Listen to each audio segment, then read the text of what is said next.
Finally, because it's a mildly spiced and fruity curry, I add a few little red jewels of finely chopped chilli, and that's it.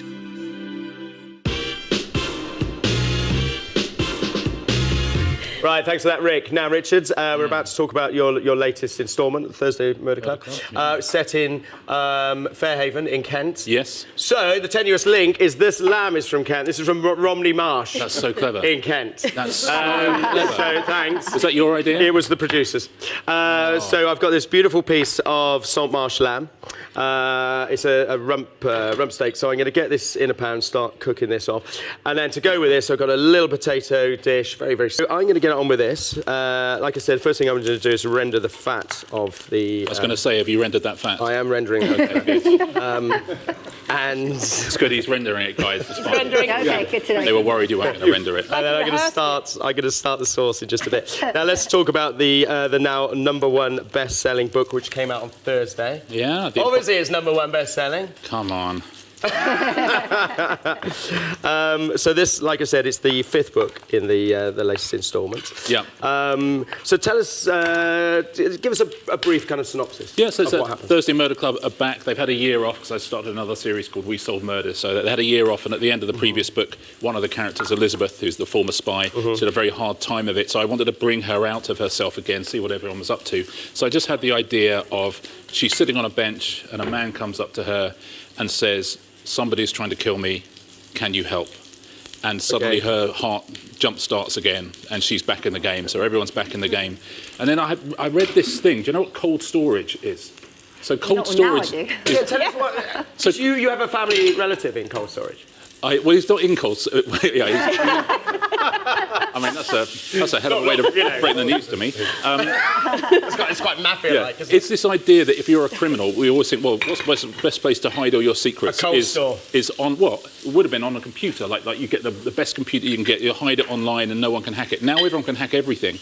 We've gone back to the thing where the safest place to keep anything, a secret, money, anything, is literally dig a hole in the ground and bury it, because nobody can hack it. So it's like an incredibly modern version of what you would have done 200 years ago if you were a pirate, which is, if you're a criminal, you bury something. Put it in a cave. You put it in a cave, exactly. But that's what happens in this book. Essentially, there's a huge fortune, an impossible fortune. It's hidden away. There's lots of various unbreakable codes, lots of murders. Yeah. You know, the laughs and tears. These books are always about the characters, really, rather than the plot. But there's a lot going on. It's a lot of fun. And that's very much where you're focusing the attention now. It's on the characters, isn't it? Always, yeah. People don't read books because of what happens. People read books because they care about what happens. That's always the starting point. And a murder mystery, you always know you're going to kill someone and someone's going to solve it at the end, or you'd hope so.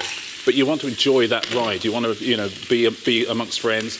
You want to be with people you care about. You want to be in tears. You want to be laughing. All of that kind of stuff. So that's the idea, really. Is these books are about, new friends. So when you're in charge of these characters and how important they are to people, and important to you, obviously, is it quite difficult to take them off in a different tangent? No, because I mean, they sort of take themselves off in a different tangent. Just like when you've got old friends and they reveal themselves to you a little bit more every year, and your relationship gets deeper. It's the same with characters. Every time I start the new book, I think, I wonder what they got in store for me this time. Yeah. And you start them off with a conversation, or you'll send someone in with a gun, and suddenly they'll say something, and you go, "Oh, I didn't know that about Joyce. That's interesting." And so it's just that thing. You deepen your friendship with them each time. You deepen your relationship with them each time, and hopefully that works for readers as well, because they've known these characters for 6 years now. It's quite a responsibility. I mean, do you never do you first and foremost think about what the character would do naturally, or do you ever want to play with it and go, "Do you know what? I don't care what people think about what happens to Joyce. I'm going to take it in this direction." Oh my God! How dare you say I wouldn't care what people? Okay, I didn't dress that up. That is the worst thing you said today, and you said some bad things.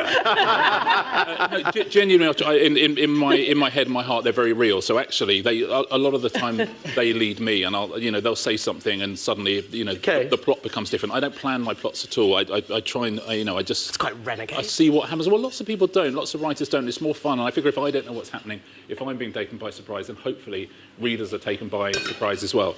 People say to me sometimes, oh, I guessed you did it in the first 10 pages. And you're like, well, that's impressive. I didn't. I had no idea until I finished who did it. But yeah, so it's that lovely thing of, you constantly want to be taken by surprise, and you constantly want to be not bored, you constantly want to be entertained, and that's in the writing and hopefully the reading as well. Now, I know Rukmini and Helen there have been